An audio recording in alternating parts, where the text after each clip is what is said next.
In this video we're going to take these and put these in these.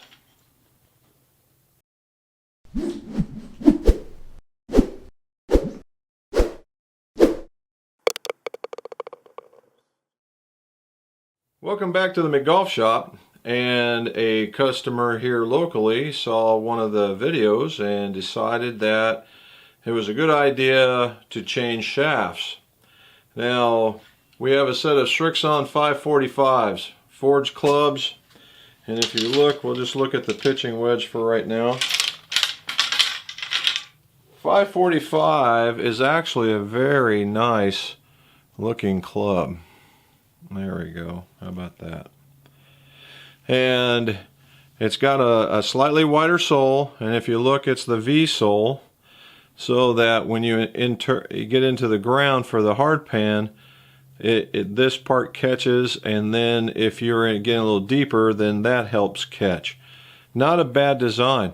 It's also got a pocket cavity, and it's a compact head. And although I don't know for certain, I believe it's the forged club. Oh, there it is. It says forged right there. So forged.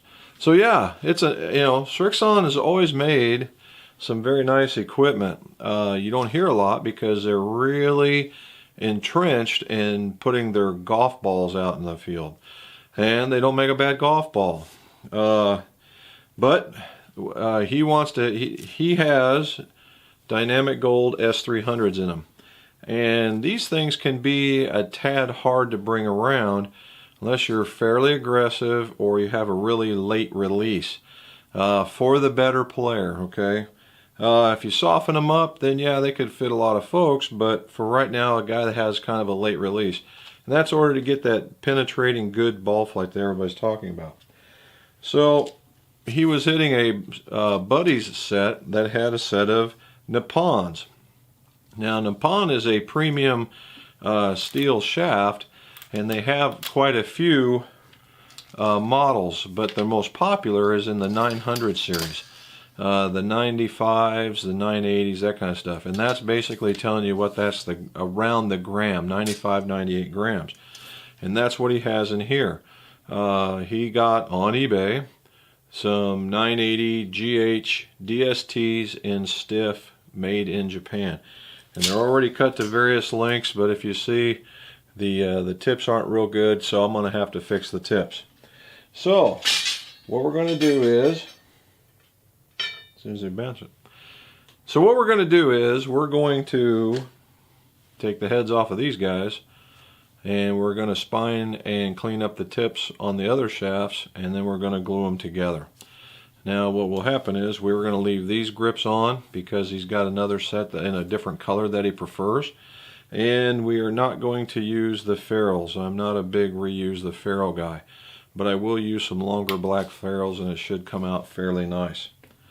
So what I'm going to do is we're only going to do one or two of these, and that way I'm not using 45 minutes for what I could show you in about 15. So we're going to do the first two, and then we'll be at the end. So let's get started. So what do we need? Again, we need the torch and we need the gloves. Now another thing, if you guys have seen me use, is it's a knife. And I like using a bigger knife. This isn't extraordinarily sharp, but it is sharp enough. That helps me get into the area where you get into the ferrules. It helps me pull back the ferrule when it's warm, so it's out of the way and it doesn't melt all over the place. You know, you can wrap some things around to kind of keep it cool, but you just get nice and warm and you pull her back, then it's good to go. So that's what we're going to do now. Give me a minute and I'm going to shove you over here. Okay, so I'm just going to get the ferrule warm. I'm going to go around like that, and then I'm going to pull back the ferrule, and then I'm going to go on the hosel. Go around, and then I'm going to just try and twist it off. I don't think you really need the shaft puller at this rate.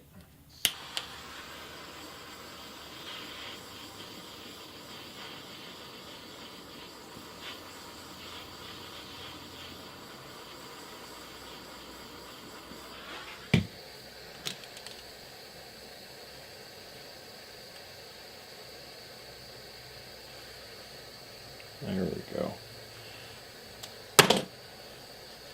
That.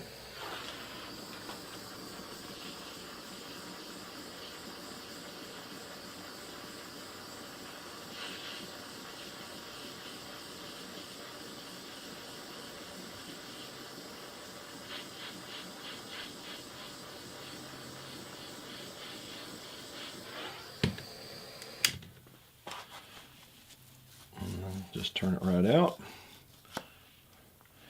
and you see how that's abraded a little differently? That's a very coarse abrasion. That way that the glue really adheres. Gotta have the hosel brush.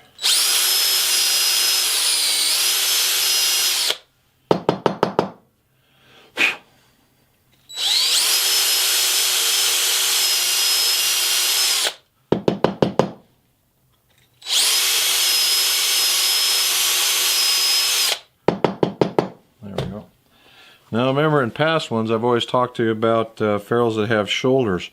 This one doesn't have one. It's just a chamfered, about a 45 degree. I don't know if you can really truly see into there, but it's about a 45 degree, and that's fine with these guys. So let's pick out another club.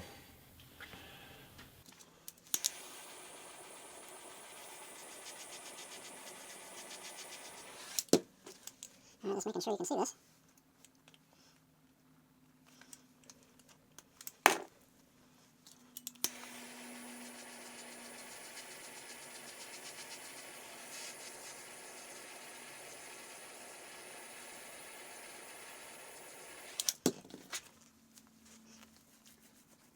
That wasn't that good.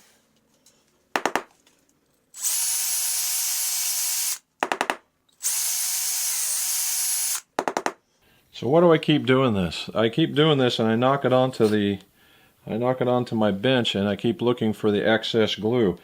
And I don't stop until it stops coming out, because you don't want any excess glue in here when you're getting ready to glue it back up. It's just an impediment that doesn't allow the glue to adhere to the shaft and the hosel together. So again, nice chamfered area, got it wiped down, ready to go. So I'm going to do the rest of these guys, and then when we get ready for the assembly, I'll come back to you. And thanks for watching. Okay, welcome back. It's kind of funny, I said, hey, thanks for listening, even when you were going to be coming back. However, got all the heads done, I got them all weighed, got the shafts all weighed, they all look really good. Why do I do that? It's because when you're taking apart OEMs, they're never going to tell you all the head specs. So I weigh them out, and I look to see how they're built, to just see the quality of the build. And I can tell you they did a pretty good job. So I've had some questions on flow before, and I'm going to show you here how we're going to do it now. I'm going to adjust it so you're just right over the top of this guy, and then we'll do some talking about it while I'm doing it. I've got 3 left to go, so you can see what's going on, and we'll go from there. So let me move you around. So I have is my homemade spine finder, and you put the butt end shaft through there, get your Sharpie ready, you put your idler bearing on here, and you just pull down. If you notice, that thing turned on its own, which means there's a fairly pronounced spine there. And you turn it around a few times to make sure, and you make a line. That's the 12 o'clock position. Alright, we get in there. It's got to stick out a few inches. There's no real number, but I like about 4 to 6 inches. And it just, see how it just turns on its own? Alright, so we make a line there. One more to do.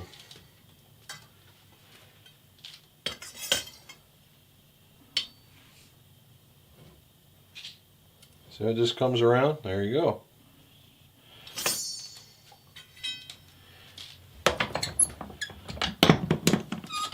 Alright, well, I put all my vise back together. Alright, that was flowing. And that was spine finding. And what we do there is that's kind of the right church, right pew, but not quite all the way there yet. So now that I've got the line on, and I've got the heads weighed and everything's cleaned, and I did the tip prep, now I'm just going to start gluing them together. Typically at this point I would be doing frequency matching, but since I already cut the length, there's not much I can do. I talked to Corey and he decided he wanted to go with a gray ferrule. Matches quite a bit of stuff, so we're going to put on the gray ferrule, and then tomorrow we're going to look at it and we'll do the finishing of the ferrule thing again. Welcome to day 2, and I've got all the other irons done, and the first 2 that I showed you, we're just going to finish those 2 up. Now, I've done everything that I'm getting ready to show you on other videos. It's a little more explained in the other videos, so I will link those up down below.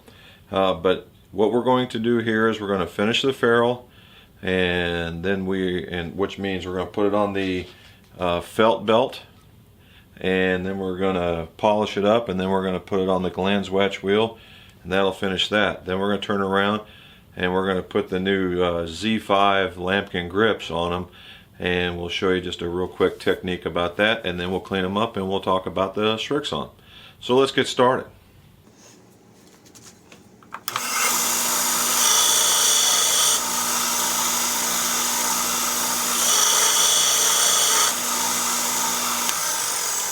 It didn't take too much to get where I wanted to go. There wasn't a whole lot hanging over, but this isn't meant to be a way to get this big chunk of plastic off of there. Although there are some times that occurs, but you know, you've got a good fit when you only have to take a few more over. Now let me go get a little something here. Okay, what I do is I take my paper towels and I cut them into, you know, 2.5 squares. And I got it full of acetone, and I just go 90 degrees from the way I took the plastic off, or the ferrule material off. And what that does is it gives it a really nice shine, and it takes a lot of that wear off. Throw that away. Okay, then from there we go to my Glanzwatch wheel, and we will put a little shine on it.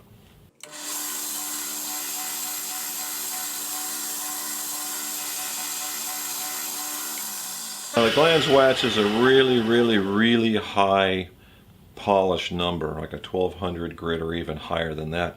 They use it to actually put the shine on guitar bodies, but this is what I use to put just the last coating on there. So now let's go make a grip. Okay, back at the grip station, I have the new Lambkin Z5. It's a mid-size grip, and it's got a little bit of a pattern and some cord on the back and a different pattern and a little bit stickier rubber in the front. First thoughts are it's a little stiffer than average, but it makes it easier to go on. Now what I like to do is I put it at the first line just underneath the cap, and I make a mark on the shaft just at the last beauty mark right here on the tip end of it, and that way when I apply my tape I know how far not to go.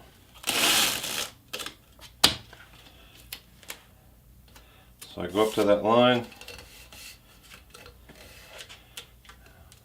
fold it over, good to go. Remember, we were going to do this pretty quick because we already have them in another video.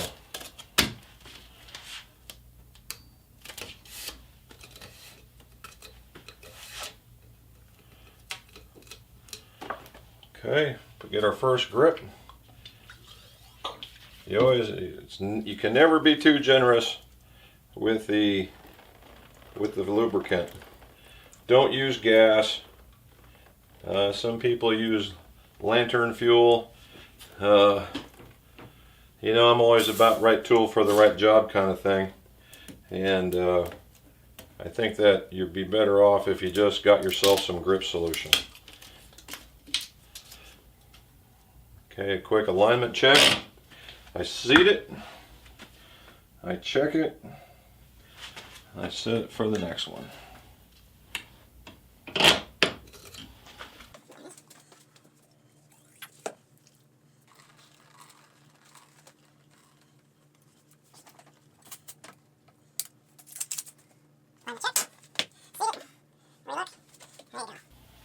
Now as a final, I like to take the grip solvent I used, and I like just wiping it down. It gets any of the oils and stuff that I might have gotten on it. And when it dries tacky. You just gotta allow it to dry. All right, and that's put on a grip. So let's clean these guys up and then we'll talk about the srixon thing. Okay, so we're putting on the last bit of the wax. And I always like giving a shiny club back to the customer. Let's talk about the srixon model. If you went to McGolf Spy, which they do a really good job, srixon got a bunch of love on favored model of iron. It could, and just a lot. Now I don't know if everybody out there had srixon irons or it's just that anybody that answered had srixon irons, but you can't fault the design here. I do like the beveled sole. It's a little wide for my taste, but if you're looking to improve, it's good. It doesn't have a lot of offset, so it could be like that mid to better player. It just spans the middle of the road and then it really breaches out. It could go either way. Just depends on if it's for you. It has it's a forged club. It's got a nice little pocket cavity in there. The lines, there's some little grooves in between the big ones. And now that it has this new Nippon shaft in it and it has a little bit heavier grip, it's going to have a lot of weight in the hands, but it's still not feeling very, very light like most people would think. Very, very good combination. So I think the customer will like that pretty good. So here's what you saw real quick, changing out of shafts. If you like what you saw, like the button. If you want to learn more, and there will be more coming, subscribe, and that way you can hear it. And thank you for visiting the McGolf shop, and let's see your scores go low.